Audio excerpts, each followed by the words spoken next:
ആലപ്പുഴ മാവേലിക്കരയിൽ നടുറോഡിൽ തമ്മിൽ തല്ലി യുവാക്കൾ. ഇന്നലെ രാത്രിയിലാണ് രണ്ട് വിഭാഗങ്ങൾ ഏറ്റുമുട്ടിയത്. സംഭവത്തിൽ പോലീസ് നടപടിയെടുക്കുന്നില്ലെന്ന പരാതിയുമായി നാട്ടുകാർ രംഗത്തെത്തി. മർദ്ദന ദൃശ്യങ്ങൾ ചിത്രീകരിക്കുന്ന നാട്ടുകാർക്ക് നേരെ യുവാക്കൾ കത്തിവീശി.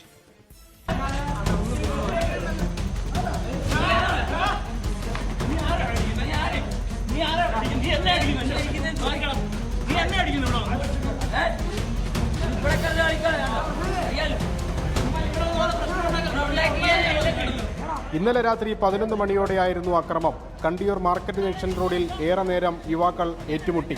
നാട്ടുകാർ വിളിച്ചറിയിച്ചതോടെ പോലീസ് എത്തി.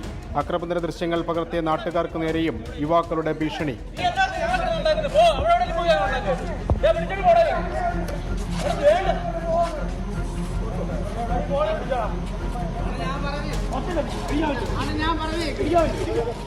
സാമൂഹ്യവിരുദ്ധരുടെ ശല്യം രൂക്ഷമെന്ന് നാട്ടുകാർ. നടുറോഡിൽ രണ്ടു സംഘങ്ങളായി ഏറ്റുമുട്ടിയിട്ടും അക്രമികൾക്കെതിരെ പോലീസ് നടപടിയെടുക്കുന്നില്ലെന്നും ആരോപണം.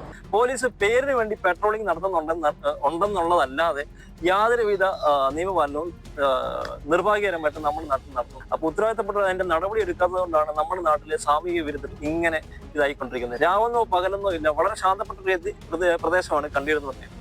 ഇവിടെ പോലും ഇതാണ് സ്ഥിതി. യുവാക്കളെ സംഭവ സ്ഥലത്ത് തന്നെ താക്കീത് ചെയ്ത് വിട്ടയച്ചെന്നാണ് പോലീസിന്റെ വിശദീകരണം. 24 ആലപ്പുഴ. ലോകത്തെവിടെയായാലും ഏത് സമയത്തും 24 വാർത്തകളും ഓഗ്മെന്റഡ് റിയാലിറ്റി പാക്കേജുകളും എക്സ്പ്ലെയിനറുകളും വിശദമായി കാണാൻ ഞങ്ങളുടെ യൂട്യൂബ് ചാനൽ നിങ്ങൾക്ക് സബ്സ്ക്രൈബ് ചെയ്യാം.